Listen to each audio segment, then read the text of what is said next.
Dr. Ilara Chen squinted through her helmet visor at the swirling lavender mists that enveloped the landing site. After over a decade of planning and a grueling 5-year journey through the void of space, humanity's first interstellar expedition had finally reached their destination, Proxima Centauri b, the nearest potentially habitable world beyond our solar system. As lead xenobiologist for the mission, Ilara had spent countless hours poring over the limited data they had on this alien world.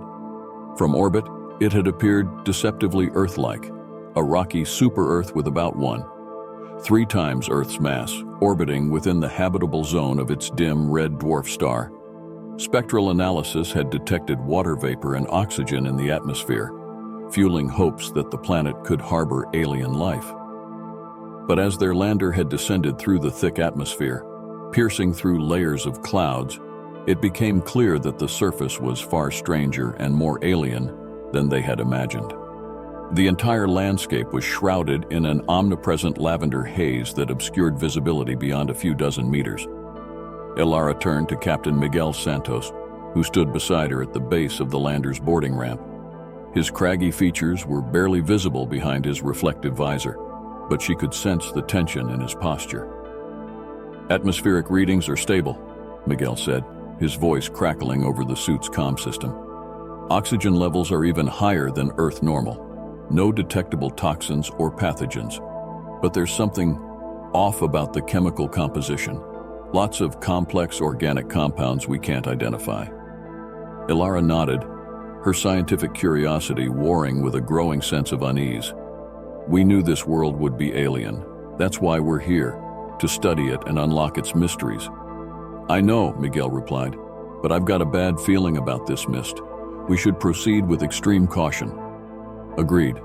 We'll start with a series of short forays to collect samples, then work our way up to longer excursions." Ilara paused, then added, "I'd like to lead the first expedition myself." Miguel frowned. "Are you sure that's wise, as lead scientist?" "Exactly," Ilara cut in.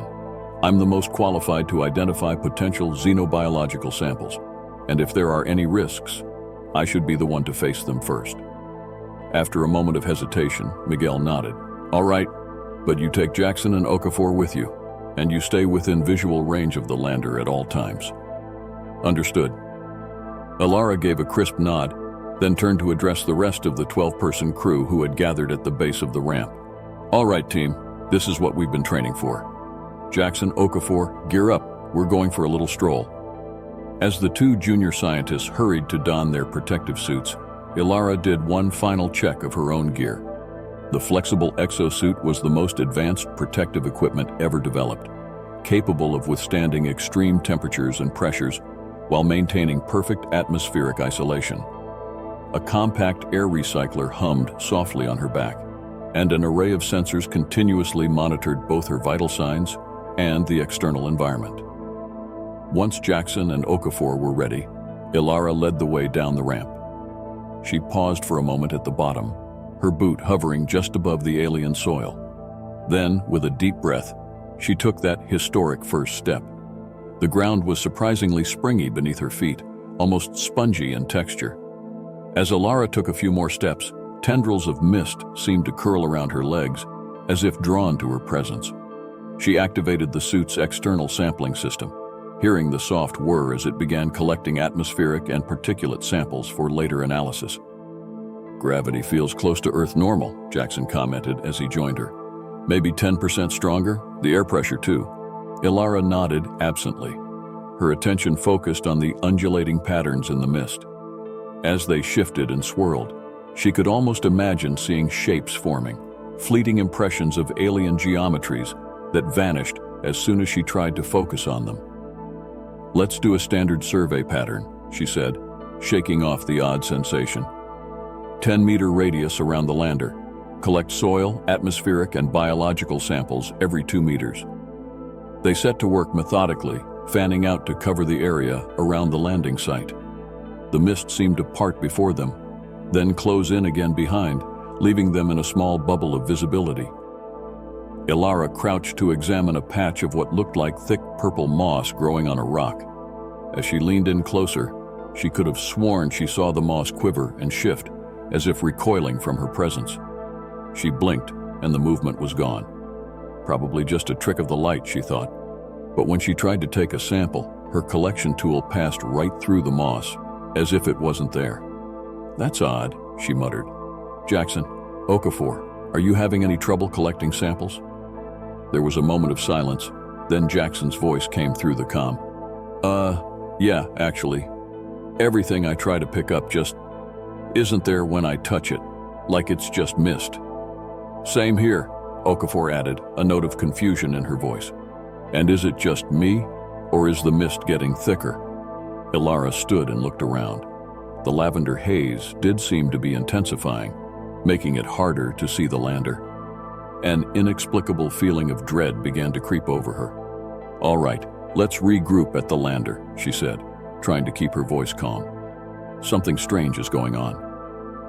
As Ilara turned to head back, a flicker of movement caught her eye. She froze, staring into the mist. For a moment, nothing. Then, there it was again. A shadowy form, vaguely humanoid but wrong somehow, gliding through the haze. Did you see that?" Jackson's voice was barely above a whisper. "See what?" Okafor asked. "I'm not sure," Ilara replied slowly. "But I think we should—" Her words cut off as the mist before her suddenly coalesced into a towering shape. It was like nothing she had ever seen, a writhing mass of tentacles and eyes, constantly shifting and reforming.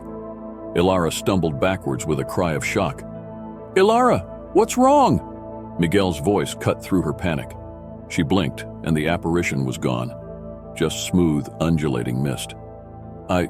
I'm not sure," she managed. "I thought I saw something, but it's gone now."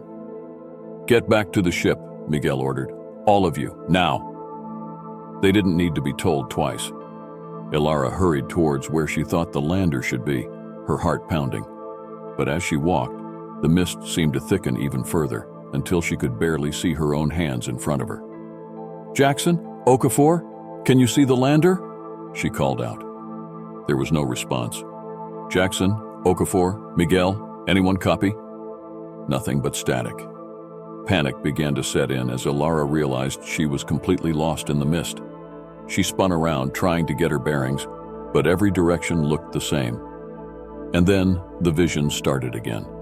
Shapes began to form in the mist, bizarre geometric patterns that hurt her eyes to look at, glimpses of impossible landscapes, flashes of creatures that defied description.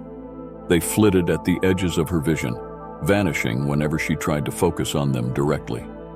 Ilara squeezed her eyes shut, but the visions continued, projected onto the inside of her eyelids. Her mind reeled, unable to process the impossible sights. She felt like she was falling, tumbling through dimensions beyond human comprehension. "It's not real," she muttered to herself. "It's not real. It's just hallucinations, some kind of psychoactive effect from the mist." But even as she said it, a part of her wasn't so sure. The visions felt more real, more vital than anything she had ever experienced, like she was seeing past the veil of ordinary reality into some deeper, stranger truth. A sound cut through her confusion, a voice, faint but familiar. "Ilara, can you hear me? Follow my voice." Miguel. It was Miguel calling her. Ilara forced her eyes open and stumbled towards the sound. Gradually, a dark shape began to emerge from the mist, the silhouette of the lander. As she reached the ramp, strong hands gripped her arms, guiding her inside. The boarding ramp closed behind her with a hiss, and the oppressive presence of the mist vanished. Ilara found herself staring into Miguel's worried face as he helped her remove her helmet. "Are you all right? What happened out there?" She shook her head, trying to clear the lingering images from her mind. I'm not sure. We all started seeing things. Hallucinations, I think. Where are Jackson and Okafor?" "Right here." Jackson's shaky voice came from behind her. She turned to see him and Okafor huddled together, looking pale and shaken. Did you see them too? The creatures?" Ilara nodded slowly. "I saw something, but it wasn't real. It couldn't have been." "All of your vital signs were normal," Miguel said, frowning at a datapad. "No signs of toxins or pathogens in your bloodstream. But your brainwave patterns were off the charts, like nothing I've ever seen." The mist, Okafor said softly. It must be something in the mist affecting our minds. Ilara nodded. It was the most logical explanation. Some kind of psychoactive compound in the atmosphere that their sensors hadn't been able to identify. But that didn't explain how it had penetrated their supposedly impenetrable suits. We need to analyze those samples, she said, trying to slip back into the familiar routine of scientific inquiry. If we can isolate the compound responsible, maybe we can find a way to counteract its effects. Miguel shook his head. What samples? Your collection containers are empty. Ilara stared at him in disbelief, then hurried over to the sample storage unit. Sure enough, every container was empty. It was as if everything they had tried to collect had simply evaporated. That's impossible, she muttered. We spent over an hour out there collecting samples, I know we did. 20 minutes, Miguel corrected gently. You were only outside for 20 minutes. Ilara felt a chill run down her spine. Had the hallucinations affected her sense of time as well? What else couldn't she trust about her own perceptions? As the implications began to sink in, the rest of the crew gathered around, peppering them with questions about what they had seen and experienced. Ilara did her best to describe the visions, but found that the details were already growing hazy in her mind, like a dream fading upon waking. So what do we do now? Dr. Yara Okafor asked, her dark eyes wide with a mix of fear and scientific curiosity.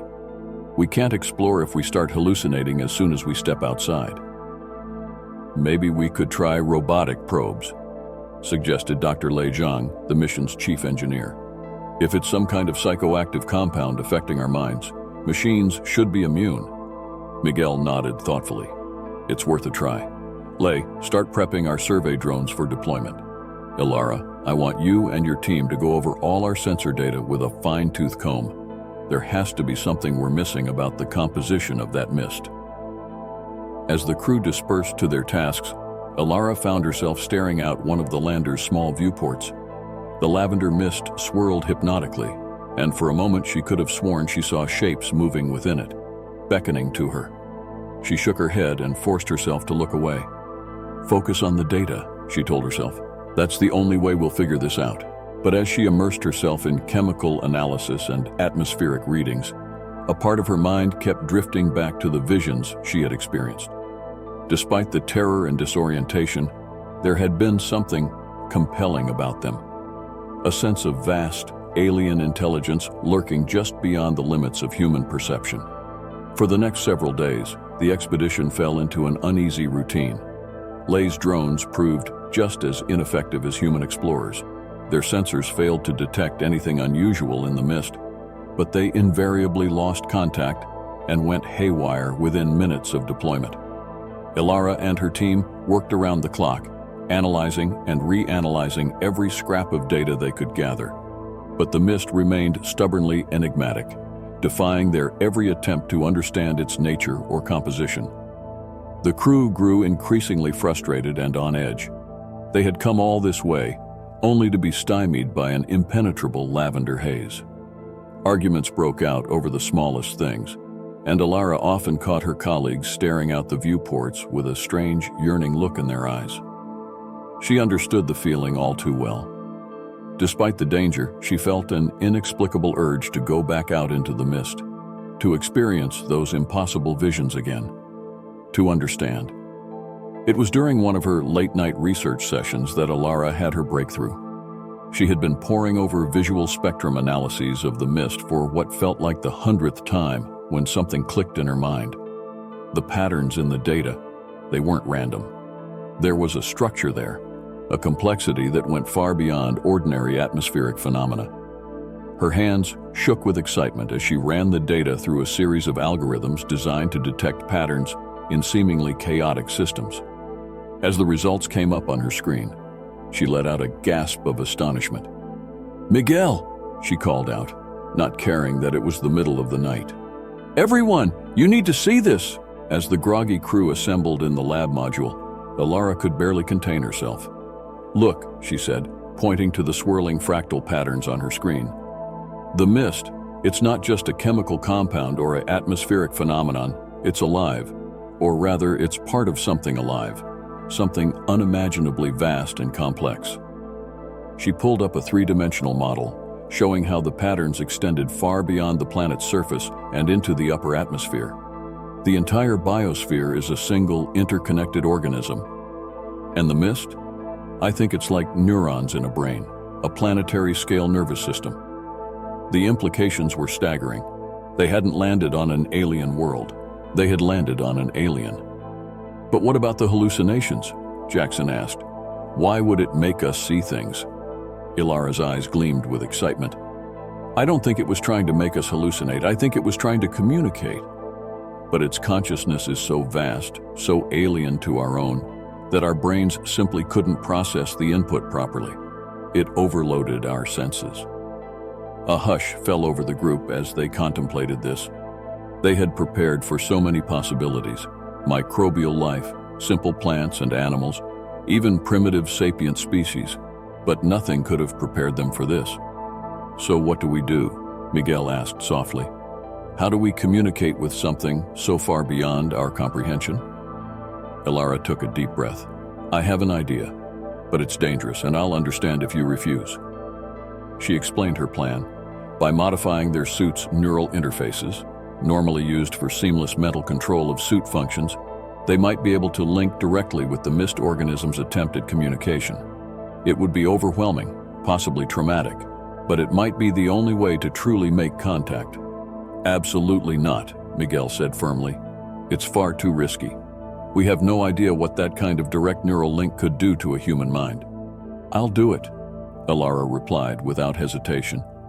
I'm the one who made this discovery. I should be the one to take the risk. Arguments broke out among the crew. Some sided with Miguel, insisting it was too dangerous. Others, driven by scientific curiosity and the desire to fulfill their mission, supported Ilara's plan. In the end, it came down to a vote. By a narrow margin, the decision was made to proceed. The next 12 hours were a flurry of activity as Lei and the engineering team worked to modify one of the suits. Ilara underwent a battery of physical and psychological tests to ensure she was as prepared as possible for the ordeal to come. As she stood at the base of the boarding ramp once more, clad in the modified suit, Ilara felt a mix of terror and exhilaration. This was the moment every xenobiologist dreamed of, the chance to make first contact with a truly alien intelligence. But the stakes were impossibly high. If she was wrong about the nature of the mist, or if the neural link overwhelmed her mind, she might never return. Miguel stood beside her, his face etched with concern. Are you absolutely sure about this, Ilara? There's still time to call it off. She gave him a small smile. I'm sure. This is what we came here for, Miguel. To push the boundaries of human knowledge. To make contact. He nodded reluctantly. All right, but at the first sign of trouble, we're pulling you out. No heroics. Understood. Ilara took a deep breath, then stepped off the ramp. The lavender mist swirled around her, and she felt the familiar disorientation begin to set in. But this time, instead of fighting it, she embraced it. She activated the neural link with a thought, feeling a strange tingling sensation spread through her mind. For a moment, nothing seemed to happen. Then, all at once, the world exploded into impossible colors and geometries. Ilara gasped as her consciousness expanded, stretching to encompass vistas of alien beauty and terror. She saw the planet as a living, breathing entity, a vast network of interconnected systems pulsing with energy and information. The mist wasn't just part of it. It was its thoughts made manifest, constantly shifting and evolving. And it was aware of her. Ilara felt an overwhelming sense of curiosity emanating from the planet mind. It regarded her much as she might regard a fascinating microbe under a microscope. An utterly alien form of life, barely comprehensible but endlessly intriguing. She tried to form coherent thoughts, to communicate her own identity and purpose. But human language was woefully inadequate for the task. Instead, she found herself projecting memories and emotions. The wonder of scientific discovery, the long journey through space, the hopes and fears of her entire species. The planet mind absorbed this information eagerly, sifting through her memories and experiences with lightning speed. In return, it began to share its own story. Elara saw the history of this world unfold before her in a dizzying montage. Billions of years of evolution as simple organic compounds gradually organized themselves into ever more complex systems. The emergence of a unified planetary consciousness spreading across the globe like a living network. She understood now why the planet had no recognizable plant or animal life. It had taken a different evolutionary path, becoming a single, vast superorganism rather than a biosphere of discrete entities. And it was old, so impossibly, incomprehensibly old. It had been thinking its long, slow thoughts for eons before the first primitive life forms appeared on Earth. As Elara grappled with the sheer scale of the alien intelligence, she felt it probing deeper into her mind. It was fascinated by the concept of individual consciousness, of separate beings coming together to form societies and civilizations. This was utterly foreign to its mode of existence. She sensed its growing excitement as it explored the knowledge she carried. The history of humanity, the principles of science and mathematics, the vast database of Earth's biosphere stored in the lander's computers. The planet mind was learning, expanding its understanding of the universe in ways it never had before. But as the alien consciousness delved ever deeper into her mind, Elara began to feel herself slipping away. Her sense of self, her human identity, was being subsumed by the vast ocean of the planet's thoughts. She tried to pull back, to reassert her individuality, but it was like trying to hold back a tsunami with her bare hands. Panic set in as Elara realized she was losing herself. She tried to cry out to signal for help, but she no longer had control of her body. She was drowning in an alien sea of consciousness, her very being dissolving into the greater whole of the planet mind. Just as she felt the last threads of her identity starting to unravel, something changed. The planet mind seemed to recoil, as if suddenly realizing the harm it was inadvertently causing. Elara felt a sense of regret and concern washing over her. Gently, carefully, the alien consciousness began to disentangle itself from her mind. It was like a parent soothing a frightened child, helping her remember who she was, guiding her back to herself. As her sense of self gradually reasserted itself, Elara became aware of voices calling her name. She opened her eyes to find herself lying on the floor of the lander's airlock, her helmet removed. Miguel and the others were clustered around her, faces tight with worry.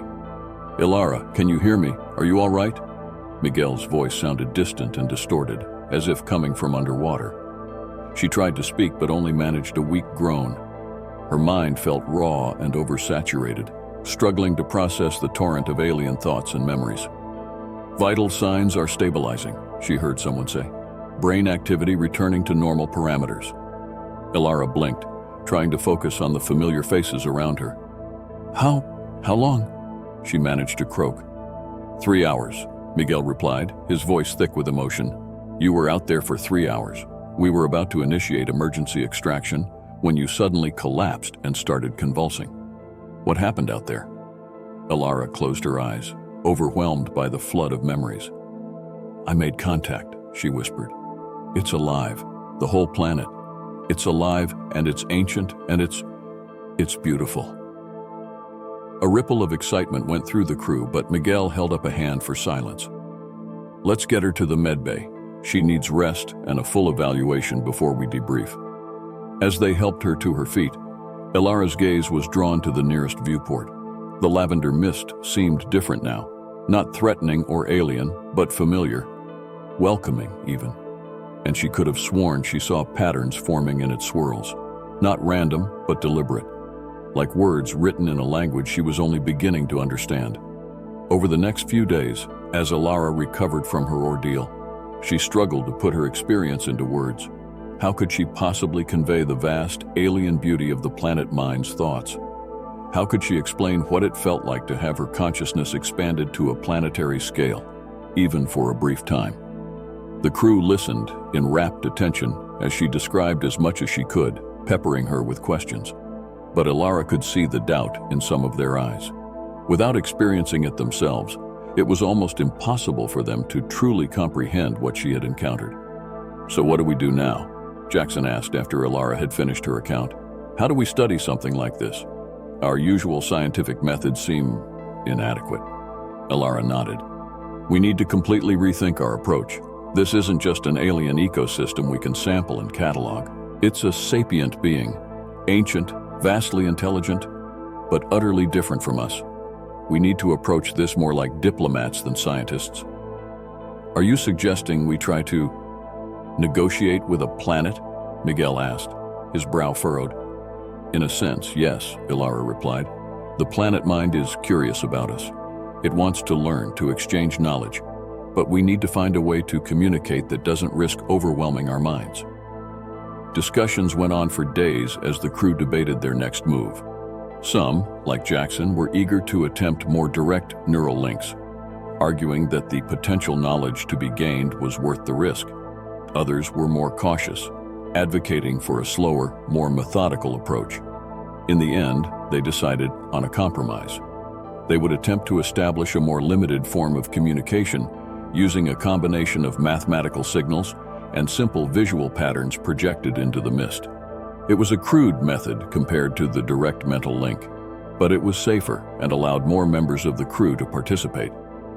As they worked to develop their new communication protocols, Elara found her perspective on their mission and on life itself profoundly changed by her encounter with the planet mind.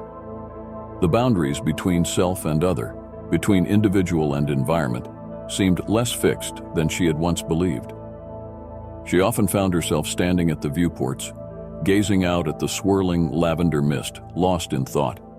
Sometimes she could almost convince herself that she still felt a faint echo of that vast alien consciousness brushing against her mind. Weeks turned into months as the expedition settled into a new routine. Slowly, painstakingly, they began to establish a rudimentary form of communication with the planet mind. It was a far cry from the direct, overwhelming contact Elara had experienced, but it allowed them to exchange basic concepts and information. They learned that the planet mind called itself something that translated roughly to the Dreaming One. It had been alone for so long that the arrival of the human expedition was a monumental event in its eons-long existence. The Dreaming One was intensely curious about Earth and human civilization. It struggled to understand concepts like individuality and technological progress, but it eagerly absorbed every scrap of information they shared. In return, it began to teach them about itself. The crew was astonished to learn that the planet mind could manipulate its physical structure on a molecular level, essentially reshaping its entire biosphere at will. The constant shifts in the mist and landscape were just outward manifestations of its ongoing thoughts and processes. But as they delved deeper into communication with the Dreaming One, ethical concerns began to arise. How much of their knowledge and technology should they share with this alien intelligence? What might be the consequences of introducing advanced concepts to a being of such vast power and potential? Moreover, some members of the crew began to worry about the impact prolonged exposure to the planet mind might be having on their own psyches. Even without direct neural links, the constant proximity to such an alien consciousness was subtly changing them. Elara noticed it in herself most of all. She found her thoughts drifting in strange directions, grappling with concepts that would have been incomprehensible to her before the expedition. Sometimes she caught herself staring at her own hands as if seeing them for the first time, marveling at the arbitrary nature of human form. One night, unable to sleep, she made her way to the lander's observation dome. As she gazed out at the ever-shifting lavender landscape, she felt a sudden, overwhelming sense of connection, not just to the Dreaming One, but to the vast, incomprehensible universe beyond. In that moment, Elara understood that their expedition had succeeded beyond their wildest dreams, but also ventured into territory for which humanity was perhaps unprepared. They had made first contact, yes, but in doing so, they had irreversibly changed themselves. As the first faint light of the alien sun began to penetrate the mist, Elara made a decision. It was time to begin preparing for the long journey home. They would leave behind automated communication relays to continue their dialogue with the Dreaming One, but the human expedition needed to return to Earth. They had to bring news of their discovery to the rest of humanity. But more than that, They needed time to process what they had experienced, to integrate it into their understanding of the universe and their place in it. As Alara watched the mist swirl and eddy, forming patterns that seemed to bid her farewell, she felt a complex mix of emotions. Sadness at leaving this wondrous alien world, excitement at sharing their discoveries with Earth, and a deep, abiding sense of awe at the vastness and mystery of the cosmos. Whatever came next, she knew that she and all of humanity would never see the universe quite the same way again. In the months that followed, as the crew made preparations for their return journey, Alara found herself reflecting deeply on the nature of consciousness and intelligence. The Dreaming One had shown her that life could take forms far stranger and more varied than humanity had ever imagined. She thought about the countless worlds that must exist across the galaxy, each potentially home to intelligences as vast and alien as the planet mind they had encountered. How many other forms of consciousness might be out there, so different from human thought that we might not even recognize them as sapient? As the day of departure drew near, the crew worked tirelessly to set up the automated communication relays that would continue their dialogue with the Dreaming One in their absence. It was a bittersweet task, knowing that they were laying the groundwork for future contact while preparing to leave this extraordinary world behind. The night before their scheduled launch, Alara found herself once again drawn to the observation dome. As she stared out at the familiar swirls of lavender mist, she felt a gentle pressure at the edges of her mind, not the overwhelming flood of her first contact, but a soft, almost wistful presence. The Dreaming One was saying goodbye. Alara closed her eyes, allowing herself to open up to the alien consciousness one last time. She was flooded with a sense of gratitude and wonder from the planet mind, along with a deep sadness at their parting. But underlying it all was a sense of hope and anticipation for future contact. As the connection faded, Alara realized she was weeping. The tears weren't just her own, but seemed to carry the emotion of the entire planet. She understood then that their expedition had not just changed humanity's understanding of the universe. It had also profoundly affected the Dreaming One. Two vastly different forms of consciousness had touched, and both had been transformed by the encounter. The next morning, as the crew made their final preparations for launch, there was a palpable sense of nervous excitement in the air. They were heading home, carrying with them knowledge that would revolutionize humanity's understanding of life, intelligence, and their place in the cosmos. As the lander's engines roared to life, Alara took one last look at the swirling lavender world through the viewscreen. For a moment, she thought she saw the mist form into a vast, intricate pattern, a final farewell message from the Dreaming One. Then they were rising, pushing through the thick atmosphere and into the black void of space. As the planet receded behind them, Alara felt a chapter of her life closing. But she also sensed that this was just the beginning of a much larger story, not just for her, but for all of humanity. The journey back to Earth would be long, giving them ample time to organize their findings and prepare for the monumental task of sharing their discoveries with the world. Alara knew that their experiences would be met with wonder, skepticism, and perhaps even fear. The idea of a planetary consciousness, of life so utterly alien yet undeniably sapient, would challenge many of humanity's most fundamental assumptions. But as she settled in for the long voyage home, Alara felt a sense of purpose and clarity she had never known before. They had ventured into the unknown and returned changed, carrying with them a message of cosmic wonder and infinite possibility. Whatever challenges lay ahead, she knew that humanity's understanding of its place in the universe would never be the same. The Dreaming One had shown them that consciousness could span worlds, that intelligence could take forms beyond human imagining. And in doing so, it had opened the door to a universe far stranger, more beautiful, and more alive than they had ever dared to dream. As the ship accelerated towards the distant pinprick of light that was Earth's sun, Alara allowed herself a small smile.